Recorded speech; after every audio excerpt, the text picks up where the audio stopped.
Muy bien.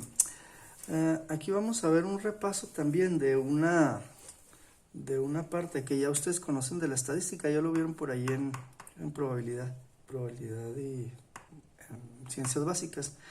Se llama los histogramas. Vamos a tratar de armar un histograma. Este es una serie de datos, también están ahí en los apuntes. Los datos son datos sobre la cantidad exacta de café contenido en paquetes de 250 gramos y la muestra que se obtuvo fueron 120 paquetes. No olvidemos que estamos trabajando de una gran población, extraemos una muestra, ¿verdad? Y estos datos que están aquí realmente son la muestra, donde la n es igual a 120. Ok, entonces ya que se extraen todos los datos, entonces así de momento, así como se observan, pues no alcanzamos a identificar muy claramente sus características sus características estadísticas. Entonces por eso hay que organizarlos.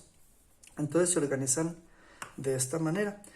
Lo primero que vamos a hacer es buscar el valor máximo y el valor mínimo de todos los datos. Aquí ya están, aquí ya los encontraron, ¿verdad? Entonces el valor mínimo sería 243 y el máximo 258 de entre todos los datos.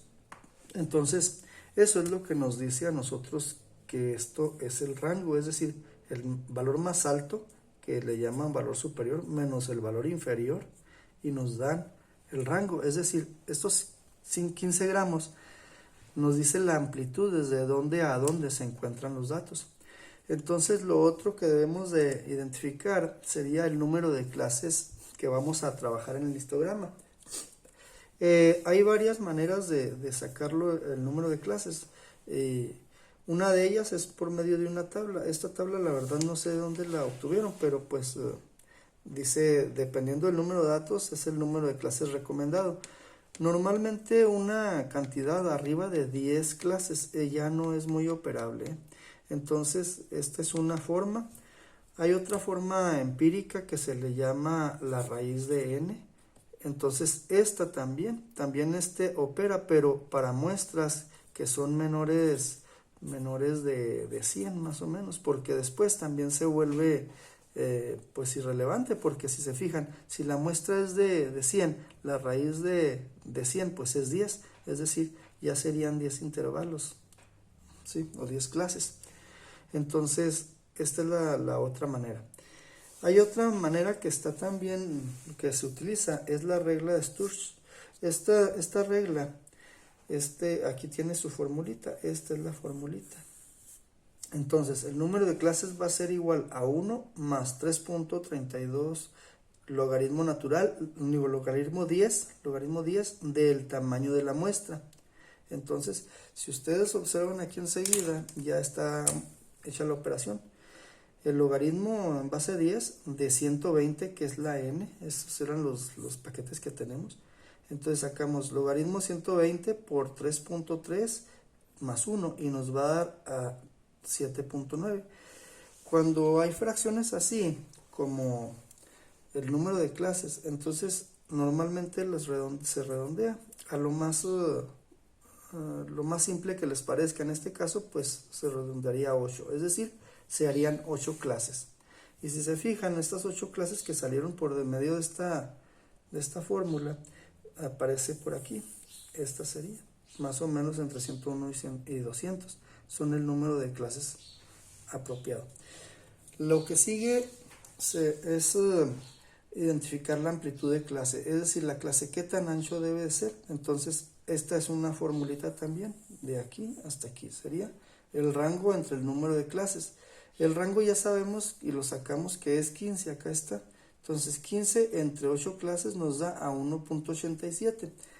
También aquí, como esta amplitud pues ya da fracciones, entonces lo mejor es tratar de acercarla a un número que sea más trabajable o más fácil.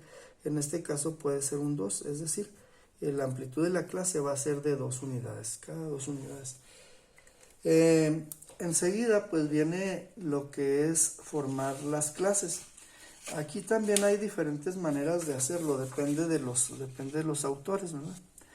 En este caso el autor que ustedes tienen allí o el que consulté y les puse ahí en los apuntes es este. La clase la primera clase empieza con el valor más pequeño, es decir, empezaría con el 243. Este autor lo que hace es que del 243 le quita media unidad y abre el intervalo un poquito abajo de ese valor mínimo. Y después le va aumentando 2 en 2, es decir, va aumentando el tamaño de la clase que habíamos sacado, ¿sí? Si a los 243 le quita 0.5, serían 242.5. 242.5 más dos valores del tamaño de la clase, pues nos da los 244.5. Y luego con este inicia la otra clase. Esto lo hace este autor para que finalmente esta fracción que tiene asegure que todos los datos que tenemos acá, que son enteros, pues queden en una clase o en otra. Entonces de esa manera hace los 8 intervalos. Otra forma de hacer los intervalos sería directamente desde el mismo valor, sin hacerle nada. Entonces voy a poner acá por este lado cómo quedarían los límites de clase. Serían 243 hasta el 245, sería 43, 44 y 45, es decir, el tamaño de clase sigue siendo 2. Y luego empezaría con 245 hasta 246, 247. Y luego empezaría con 247 y hasta los 247, 28, 49, 249 y así sucesivamente, ¿sí? Entonces, eventualmente aquí vamos a tener, en teoría, el último valor, el valor más alto, que serían 250 y ¿qué? 258, ¿sí? Sería el intervalo hasta el valor y 248. Muy bien.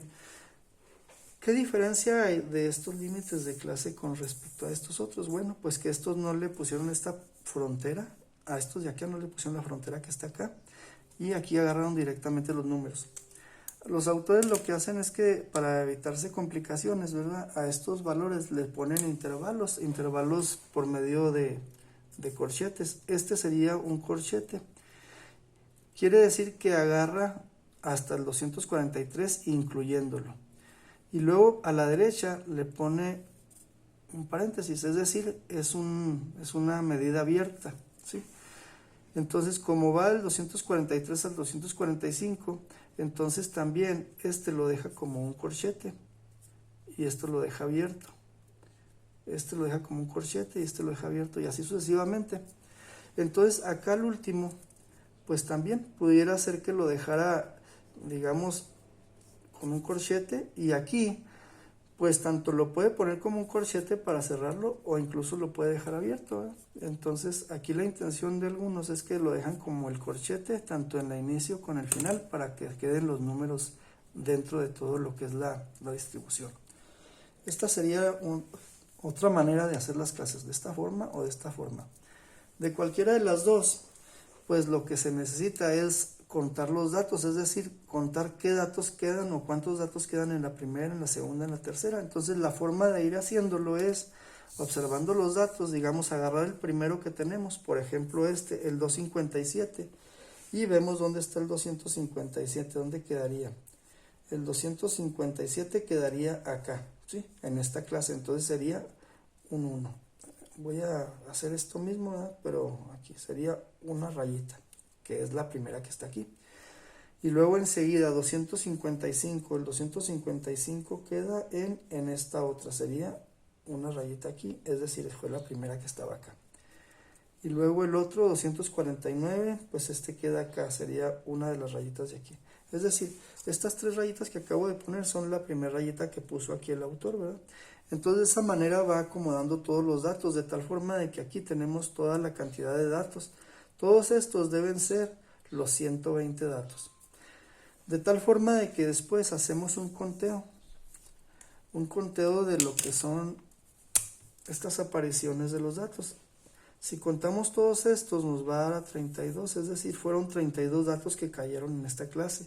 Si contamos los de acá, fueron 28 los que cayeron en esta y así sucesivamente. Entonces, con estos datos se hace lo que es un grafiquito, un gráfico. Este gráfico sería el siguiente. Colocamos en el eje X lo que son las clases y acá la frecuencia. Entonces ya vemos para cada una de las clases, ¿verdad? Cuánto nos dio. Por ejemplo, el caso aquí de la primer clase sería de 242.5 a 244.5, que es la clase que está aquí, ¿verdad? Y tenemos el valor, aquí tenemos el valor de 5, es decir, 5 elementos cayeron en la primera clase. En esta clase, que es la primera, cayeron 5. ¿Se fijan? Aquí está. Luego, si vemos la segunda clase quedaron 9.